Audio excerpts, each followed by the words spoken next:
Father Fábio. My name is Emmanuel. I'm 17 years old. 2 years ago, my parents separated. And from then on, I started to realize that I was a negative person. I always find myself thinking that I never found a person who will really love me. And with that comes the low self-esteem. And I suffer from it, Father. What can I do? My daughter, the reading we make of us is absolutely important for us to receive the reading that the other makes us. It would be very cruel on my part to expect the other to offer me what is my obligation to offer me. So, sometimes, Emmanuel, we have difficulty continuing life. It is because we are expecting the other to bring us. That the other prepares us what we should prepare. So, what is the first reality to be healed? Take a distance from your father and mother's wedding that it didn't work out and try to understand that this is not a rule for you. Because sometimes when I see the failure of my parents' marriage, I naturally think that mine will also be a failed experience. Because it is the closest example we have of us. So, you need to wash this dirty clothes. We need to reorient this vision. Yes. That's right. I will always be easier to interpret the world from what is being offered to me. So I interpret the wedding from the closest wedding I have. If me father and my mother didn't work out, I think weddings will all be like theirs. No, of them plans, and not. Look at other models that worked. Without the romantic vision, please. Marriage can only work as we fight daily for it. And they lived happily ever after. There is no such thing, no. And after you can have a vision that corresponds to reality, you work with the possibility that you also try it in your life. Loving is possible. Being loved is also possible. But this love it only becomes a reality in our lives as we open ourselves to Him, where you offer a daily opportunity to love and be loved. What is self-esteem? It's the first love we experience, isn't it? The first love I experiment is not for the other. It is for me. So much so that this is also part of maturity. When you are able to give up that excess love for you, who is the child's own? Because the child is not able to share. He has no emotional, affective, cognitive maturity to be able to give himself to someone one. So she is immature, and it is her right to be immature, because she is in that phase. But as she grows up, she realizes that she can offer herself to others, that she doesn't just have to receive. So, self-esteem is the balance of what you offers and what you offer to the other. There is no tender love. Self-esteem is never a lonely love. The love I have for me is always in sharing with each other. But I have to have love for me. Because otherwise I keep donating myself without offering myself. And then, of course, I'm creating a collapse for me. This is why maturity leads me to understand that in the exercise of self-love, I learn to love the other. And also in the exercise of love to each other, I end up coming back to the love I need to have for myself. So, Manuela, this cure is not just you who need it. Don't think it's just you who suffer from this discouragement. No, many of us suffer from this discouragement. Or many of us experience this failure not being sufficiently loved by you. Yes, I need to love the being that I am at. Loving me means reconciling my limits, knowing all mine or everything I can of my weaknesses, which I sometimes can't know everything. But as much as I can know of these weaknesses, so I can slice them so that they will play in my favor. Yes, because even my fragility, if she is under my domain, she favors me. It's like I said at the beginning of the program, there are restrictions that enable it. I am made possible when I live the restrictions sincerely, honestly, fairly. So the experience of loving yourself is your first homework. And then, of course, you will throw away this pessimism, which may have a consequence of your parents' unhappiness. We absorb so much from others. I absorb all the time of people who pass me. Again, say what is alkaline and what is acidic. All the time is offered to me. Now the problem is when I offer the acid feeling, when I offer myself the pessimism that deprives me of growth. So every day there is no rest, it's daily. No romantic vision, please. God does not come to do for us. The other will not do for us. It is me. It is you. We are the ones who have to do this exercise of choosing the alkaline, the feeling that purifies us, that maintains our health, and that will give us conditions to go forward, to overcome obstacles. Because this is how it's worth the life. It is difficult for all of us. I experience a difficult phase, and I'm learning from her. I want to learn from her, because otherwise this phase will only hurt me. And it is not fair. It is not fair that a phase just hurt me, hurt myself. It is not fair that a phase just hurts me. Grow with difficulty. We are all in the same boat, see? Don't feel alone in this story. I'm sure many who watch us now live the same conflict as you. Yes, people who need to love themselves, offer more to be able to offer others. Cultivation, To love that it is you to offer yourself a better cultivation. It is you to allow themselves to experience beauty through a book, through a good movie, through good conversation.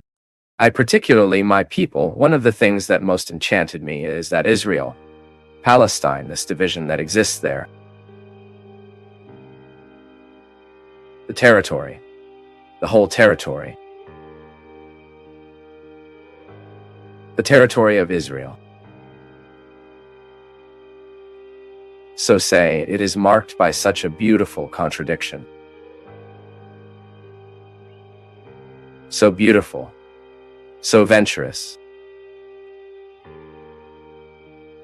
Let's say, so full of destinations. It is in the middle of a desert. When we were in Jericho, for example, that I opened the bedroom window, I was delighted with the vision I had. An immense desert, but there in the middle an oasis, constantly seeing that mixture of desert and flowery. And I kept, as it can, in the midst of so much dryness, something to become so green, those fruits so colorful, so full of life. In the middle of the desert, the mystery is gout irrigation is an irrigation system developed by them because they have very little water. They have no abundance of water. So that the little water they have, they take care and do everything so that that water can reach dry places.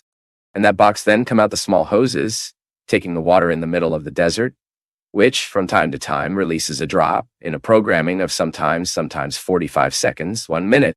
It's just a drop. It's not too much water. It is a drop that comes out of that hose, falls to the earth, and the miracle of being constant, this little drop will make the earth fertile. Even in the middle of a huge desert, it is possible to have that wonderful plantation because of the constancy of a drop that does not fail to fall. There is a wonderful mystery in all this, isn't it? Because in our life, it is often the same. And how many times have you been without answers? How am I going to leave? Or rather, how am I going to turn this desert into land that can be planted? How will this arid land come out of arid condition to become fertile? Maybe we're looking at there how they solve the problem of drought, the problem of Earth's aridity. We can find out a way too. If we drop a drop, however small, it already makes the difference. The constancy of that drop is transforming what is arid into fertile reality. Our heart often arid. If we drop a drop of forgiveness, a drop of love, little things. Sometimes our sadness is immense, but there are drops of joys that we can cultivate. There are small attitudes, small drops, which, if we do, the miracle of fertility returns. It happens. Just like there in that so dry land, it is possible to see plantations wonderful. The same thing we need to do. All the time we need to throw in the aridity of our lives a drop of hope that added to other small drops of hope are bringing transformation. No transformation is overnight. Everything in human life is procedural. That is the result of a process. No one becomes good overnight, the same way no one becomes bad overnight. It is the small processes we are living, the choices we are doing, is that they transform what we are. It is the small choices that constitute the great realities of our lives. You can see great destruction happen because of minor carelessness.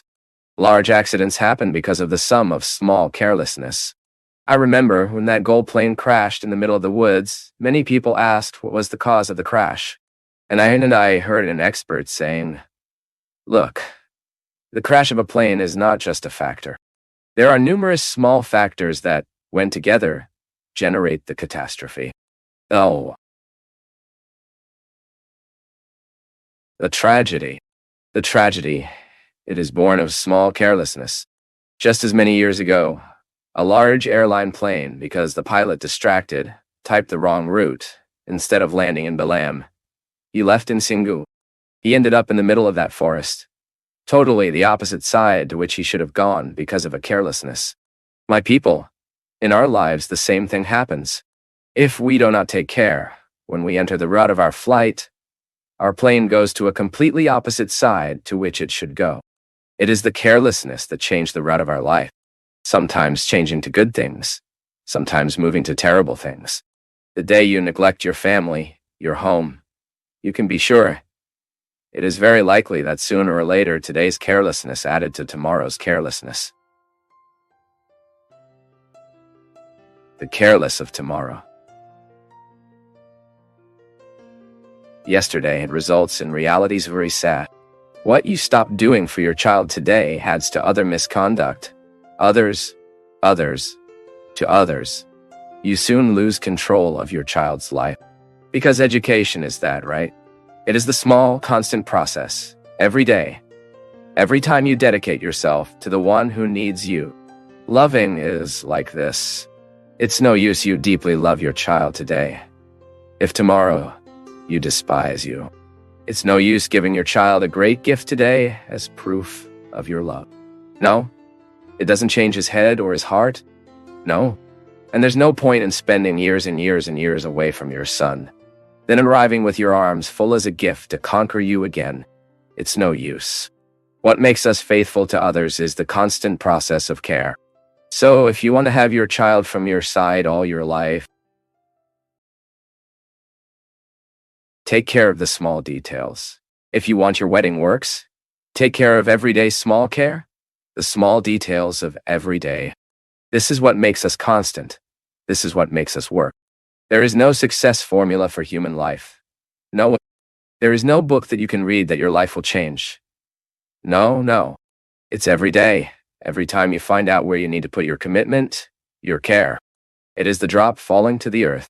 And sometimes care seems to make it not make a difference, but it goes. Because it is being a sum, he joins other care.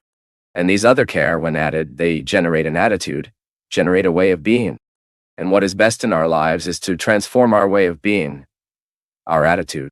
And this transformation will only come from the moment we observe the little things.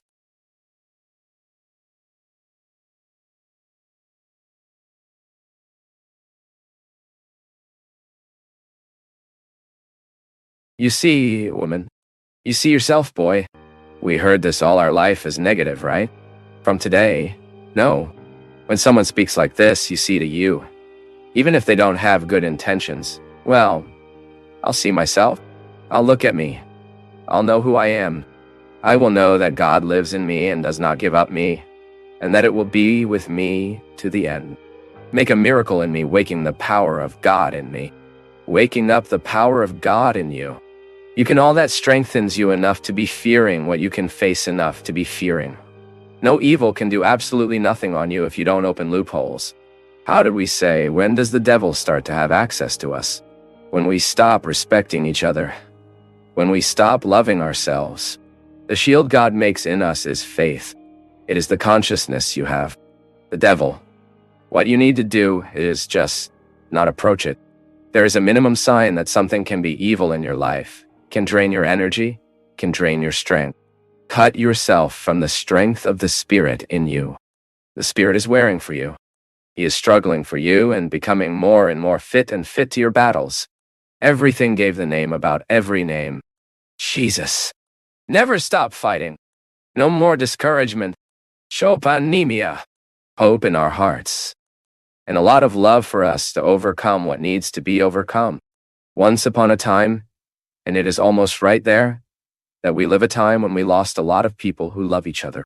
And now what we least want is to waste time with those we have. Time alongside the people we love becomes eternity. Careful, partner. That life train. When we least imagine, it's time to leave. But while we won't, we go to us. Who else did you forgive in life? Certainly who you love the most. You do not need to say another word. You hug me. Stay from the door out. This is the music I like to sing for my mother. I had a great pleasure to lie on her lap and sing it to her. The pandemic took so many people that we loved, and the only way to do justice to this challenge, that is to lose who we love, is that we love even more those we still have. Because the resurrection is that we turn the longing into a capacity to love that we never ends. But is something that happens soon the heart forgets, because and anyway, right? Speak. What did we fight, my trip? I don't remember anymore. No. Then the grudge that is on the side. Oh, I remember. No, we wanted to forget, because we love each other. The greatest wealth we can have in life is to love and be loved. The rest we find a way. But when we lack love, we can't even understand who we are.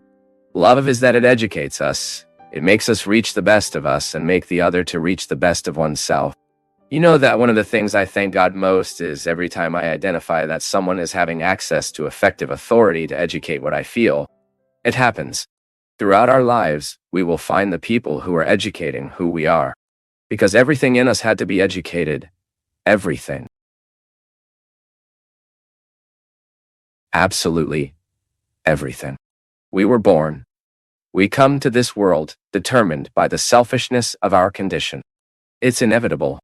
You can never expect solidarity from a newborn. In the early stages of life, solidarity is a value that we don't even know how to decode it. We revolve around our needs. It is normal. It is a normative process. There is no problem. We have to wait for brain maturity to teach the concepts. But one day, when you started to have the first understanding that your mother gets tired, that you have no problem you expect a little, that she is in the bathroom, that soon she brings her food, her drink, don't tell a newborn. Wait for your mother to arrive soon. Don't cry because your mother is already coming. She needs to solve some things. But now, then he leaves the crib and the child is still there in that scream? No. Nothing in us can be a solidarity response in life. In the early stages of life. But at one point, with great way, his mother was saying, "My daughter, divide this little doll with her sister. What we have is more beautiful when we divide."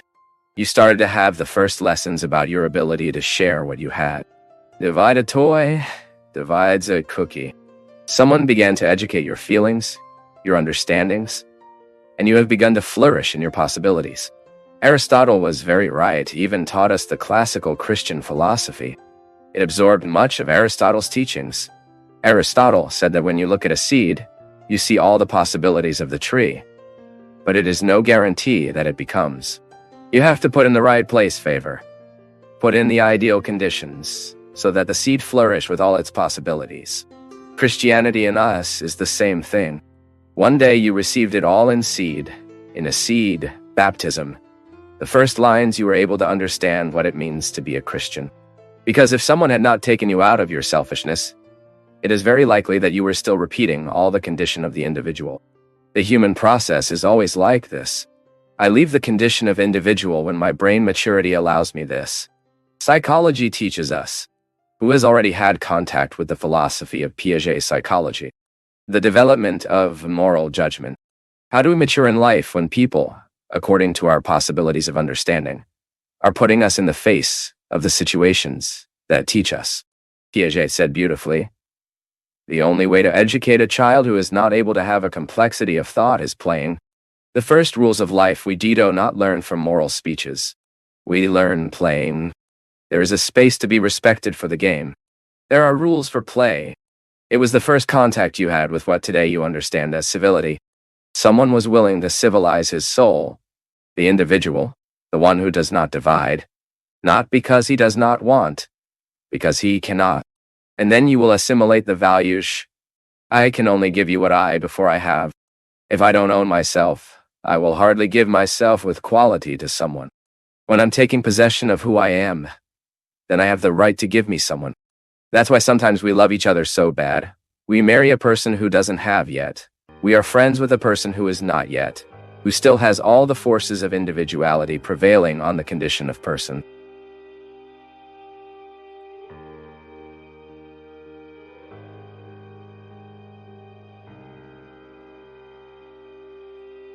The world is lacking in no. I see that more and more parents are afraid to say no to children. Women are still afraid to say no to husbands, and some husbands fear saying no to their wives. People are afraid to say no to friends, daughters, in-law who can't say no to mother, in-law, bosses who can't say no to subordinates. Perhaps some do not even kidnap people, but they have small outbreaks when they hear no. Be it from the traffic guard, the boss, the teacher, the girlfriend, the bank manager. Parents say, "I can't traumatize my son." And is it not uncommon for me to see some slaps of babies with 1 or 2 years? Others spend what they don't have on toys every day and parties of pharaonic birthday. Not to mention the teenagers. Nowadays, it's hard to hear someone say, "No." You can't hit your little friend. No. You will not watch a soap opera made for adults. You will not spend the dawn on the street. No, you will not drive without driver's license. No, you won't drink a beer until you are 18. No, these people are not companies for you. No, today you will not game toy or eat snack and chocolatey. No, you will not miss at school without being sick. No, this conversation is not for you to get in. No, with that you won't play. No, today you it is in punishment and will not play in the park. Children and adolescents who grow up without hearing good, fair and firm, not growing without knowing that the world is not just theirs. And then, in the first, not that life gives you, and life will give you many. I'm not defending the return of rigid education and without dialogue, on the contrary. I strongly believe that children and adolescents treated with real love, without guilt, calm and free, can perfectly understand a sanction of the father or mother. Intuit that the love of the adults for children is not only pleasure, but it is also responsibility. And those who hear some not from time to time also learn to say them when needed. I end up learning that it is important to say no to some people who try to abuse us in various ways with respect and firmness, even if they are people who love us. It does not protect it. It does not teach it. It does not prepare. As hard as I try to say no to humans who cross my way when I believe it's time, and I also try to respect the no people I get. I don't always get it, but I try. I believe this is where the true proof of love is. And this is also where the solution to the increasingly excess and absurd violence is in our day. I confess, I received this text last week and would read it. But I would like to congratulate without knowing who it is. But she set out to make a reflection. People. Absolutely valid for the present day. My people. More and more I convince myself. And I speak here in my book of suffering that the great tragedies are slowly fed. Great tragedies happen from small carelessness. It is interesting that a tragedy, when it happens, is a junction of a series of small details that have been disregarded. True education, I worked and studied the educational process a lot, and I'm sure that many educators who now accompany me will agree with me. An educational process can only be healthy from the moment there is a balance between yes and no. I do not want to propose a repressive, coercive educational model, which will impose by the force of the scream, that will prohibit all aid. No. But what this psychologist is proposing is that we take responsibility at the right time, so that later we are not responsible for worse things, for tragic things. Today, my people, our great challenge as fathers and mothers, as educators, as people who somehow have the possibility to interfere with the social process, is that we educate people to the limit, to the situation we will all have what to face, where life will offer us a no.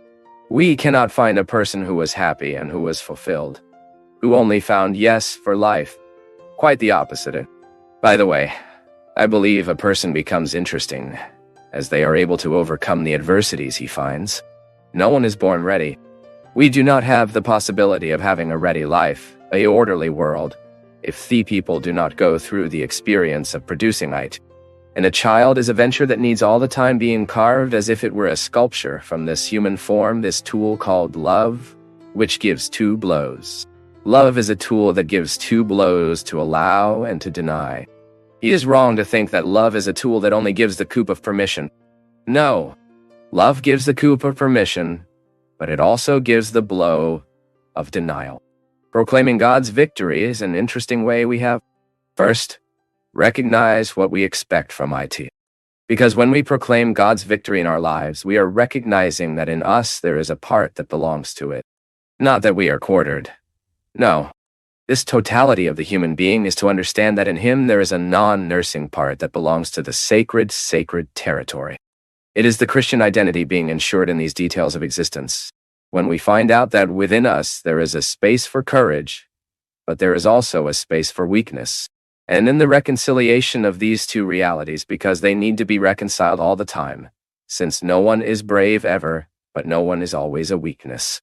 We make the mix, the transition from all the time we recognize each other somewhere in this story. Do not condemn you to die with your defects. Sad thing, my people. That's when we talk like that. I'm like this and don't change. Why, when we say we will not change, somehow we have already started to die. Because what does not change? This is why the concept of holiness is a dynamic concept that moves us all the time for life. Holy is not the one who is in the definitive. No, sane is the one who is in the constant movement of fighting to be better. Holiness. We are all invited to live. And sometimes we think saint is a thing of people who are already on the altar. No, holiness is a reality. It is a struggle for which we are all summoned. No, you do not have to be accommodating in the defects we have. It is so good that we have the feeling that has grown. Lift your eyes. Unlock your voice. Come receive new garments of light. Unlock your voice. You who are so often afraid to say, you who are so often afraid to talk about your difficulties, your boundaries. It is so good for us to have the courage to assume that we are fragile. It is so good that we have the courage to take on fragility because after her courage takes over us. And that is reality. It's not a small conversation, no. Sometimes we strive so much to win, but we forget a small and so fundamental detail in victory. For us to achieve victory, we need to make the constant experience of allowing what is part of God in us, that takes care, that He feeds, because what is His, He is already making it happen. Now, victory often does not occur because our willingness is to bring the carving with water so that God will make water turn into wine. This movement is human. It is human decision to believe in the word that transforms water into wine. Have you ever wondered how many human realities you experience, how many realities you live in your life that are similar to the history of wine, the water that turns into wine? How many human realities would you need to have the courage to present to the Lord and say, "Oh, my water and I would very much like the wine to happen. It's the struggle I bring, Lord. It is the commitment I have lived every day of my life. and I wait for your miracle. Because I know that this miracle occurs from two paths, mine and yours, which at one point come together. These are two gestures that have the power to transform and happen, and to do what once seemed impossible. Impossible causes, we often say. There are many causes that are impossible. It is because we have not done what is possible yet. We only have the right to wait for the impossible after we have done everything that was possible to us. And bringing the carving with water is a way we have to present to the Lord our commitment and our willingness. God, enter our life is here. Sometimes we often say that the one who converts is the heart, huh? But let's be... God gets in your head, you know why? The heart is just metaphor of what the brain has already decided. You love it, is here. Therefore, when the head does not work, the suffering is the heart. When we do not decide the person we are going to love, who suffers is the poor thing here, who is living the pressures. And then he gradually informs. And so, God happens in our head. That is why the Greeks had a very interesting expression which belongs to the context of philosophy, which a person is in fact modified as after the methane happened in it. Do you know what metatoia means? Change of mindset. What before revolved to the right now rotates to the lefty. This is conversion. Our reasoning managed to encompass some realities that before it did not encompass. Then we think more broadly. And sometimes things go badly in our lives. It's because you really lack vision. We still have to think differently. Because God happens in our lives when we think. God happens in our lives when we act for common sense. Or when we start putting our lives from some reflections. Or when we start living more reflected. Then we start to open the horizons to what seems so close. Then we started lighting lights in places that were once so dark. And that is what we want to do.